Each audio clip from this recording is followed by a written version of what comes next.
आ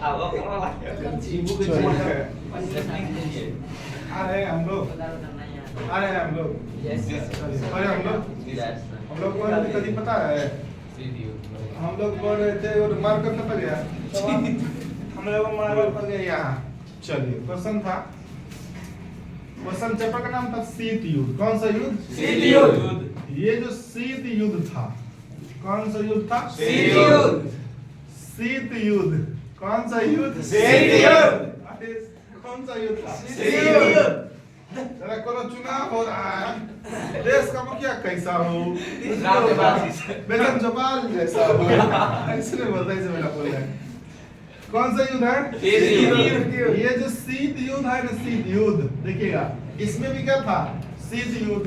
इसमें भी कौन सा युद्ध? शीत युद्ध। एक बार और लिख के दिखा देते हैं, शीत युद्ध। क्या पर हम लोग? शीत युद्ध। हमने गाँव में मिथिला में वो नियम है, जब तक 3 सत्य सत्य नहीं होता तब तक सत्य नहीं होता। शीत युद्ध, शीत युद्ध, शीत युद्ध। 3 से सत्य हुआ ना शिव जी, अब पढ़ाई होगा, अब मतलब बढ़िया से पढ़ाई होगा। अच्छा शीत युद्ध क्या होता है देखते हैं। शीत युद्ध में कुछ नहीं होता। 1945 ईस्वी से क्या हुआ? 1945 ईस्वी में, 1945 ईस्वी से क्या हुआ? अमेरिका और रूस के बीच, मतलब दोनों देश अपने अपने पावर दिखाने लगा। हम नंबर तो हम नंबर, अमेरिका का हट हम नंबर छो, हमरा में कोई नहीं आ सके छी। रूस का हट हम नंबर छो, हमरा ऐसे, मतलब पूरा एकदम भोजपुरी स्टाइल में युद्ध होता था। अमेरिका का कि हमरे सामने कोई नहीं आ सकता, हम पावरफुल है। रूस का कि हमरे सामने कोई नहीं आ सकता, हम पावरफुल है। हालांकि पावरफुल अमेरिका था। पावरफुल क्या था? कनीय नंबर था अमेरिका, कनीय नंबर। कितना नंबर? कनीय नंबर था। अच्छा बर्बादी में नंबर है, उसे क्या पता? मान किसी देश के पास है 105 परमाणु बम, किसी देश के पास है 100 परमाणु बम, तो 5 परमाणु एक्स्ट्रा रख के क्या होगा? 5 को परमाणु बम में बर्बाद हो जाएगा तुम देश। 5 को ही मारेगा तो बर्बाद है, 5 को ही मारेगा तो बर्बाद। 105 एक दूसरे रखने से कोई फायदा नहीं है। चला गया कहा। तो शीत युद्ध में क्या होता है? शीत युद्ध में कभी लड़ाई झगड़ा नहीं होता, गोला बंदूक बारूद से नहीं होता है। शीत युद्ध में एकदम गरियाता है, तो तुमको उड़ा देंगे, या यहाँ कर दो, ऐसे कर देंगे। गाली गलौज खाली होता है। क्या होता है? गाली गलौज। यानी आप गोला बारूद का युद्ध नहीं कर सकते हैं, हथियार का प्रयोग नहीं कर सकते, सिर्फ मुंह का प्रयोग कीजिए। मुंह का प्रयोग मतलब अकेले मुंह का प्रयोग कीजिए, सिर्फ मुंह का प्रयोग कीजिए, समझ ना। किसी दूसरे देश के साथ, किसी दूसरे देश के साथ क्या कि रूस और अमेरिका के बीच में हमेशा क्या होता था? गाली गलौज होता था, मतलब तनाव की स्थिति हो जाती थी। वही क्या होती थी?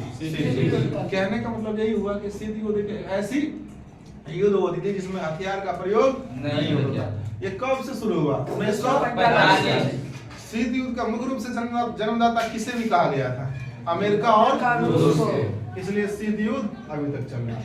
अब अभी हम लोग पढ़ रहे थे एक ध्रुवीयता। क्या पढ़ रहे थे? एक ध्रुवीयता। एक ध्रुवीयता। और पढ़ रहे थे अभी 2 ध्रुवीयता। पढ़ रहे थे ना? 2 ध्रुवीयता, एक ध्रुवीयता और 2 ध्रुवीयता। एक ध्रुवीयता में वो होता था जैसे अमेरिका एक ध्रुवीयता के अंदर आता था, क्योंकि अमेरिका ये चाहता था कि हम किसी देश के साथ झुकेंगे नहीं। झुके क्यों झुकेगा? सब कुछ था, सर्वशक्तिमान था, उसको पुलिसमैन कहा गया। विश्व का क्या कहा गया? उसको पुलिसमैन या बहाना किया गया। ये एक ध्रुवीयता में आता था। अगर आपसे ऑब्जेक्टिव में पूछ दे कि एक ध्रुवीयता में कौन सा देश आता है? अमेरिका। और 2 ध्रुवीयता का मतलब होता 2 देश आता था। कौन सा देश आता? अमेरिका और रूस। जिसके पास समान शक्ति होती थी, यानी अमेरिका और रूस के पास अभी क्या है? समान शक्तियां। कुछ का अंतर है, बस वही वाला बात बताया था ना। किसी देश के पास 105 परमाणु बम है, किसी के पास 100 परमाणु बम है, तो 105 वाला कहेगा कि नहीं हम ज्यादा शक्तिशाली है, तो ज्यादा शक्तिशाली लोगों के भी क्या होगा? 5-6 को परमाणु बम में बर्बाद हो रहा है ना देश, इसलिए ज्यादा बनाने से कोई फायदा नहीं होगा। तो अमेरिका के पास कुछ चीजों में ज्यादा है, तो रूस के पास कुछ चीजों में ज्यादा है, यानी दोनों एक दूसरे से एकदम टक्कर में भी रहता है। अभी तक भी चल रहा है टक्कर। इन्हें समझिए, अभी जो रूस और यूक्रेन युद्ध हो रहा था, इसमें भी रूस इटली तो पूर्ण रूप से मारने किया था, और यूक्रेन को कौन मदद कर रहा था? अमेरिका। इसलिए युद्ध अभी तक चला। युद्ध क्या चला? अभी तक चला। तो अभी आपने क्या सोचा? एक ध्रुवीयता में क्या होती है? एगो देश आता है। 2 ध्रुवीयता में 2 देश। 2 देश जो 2 ध्रुवीयता में कौन कौन सा देश था? अमेरिका और रूस। और एक ध्रुवीयता में कौन है? अमेरिका। समझ गए? समझे सिर्फ जी। चलिए आगे बढ़े हम लोग, आगे हम लोग पढ़ते हैं। ठीक है, अगला सवाल। हाँ ध्रुवीयता मतलब एक ही अथी माने।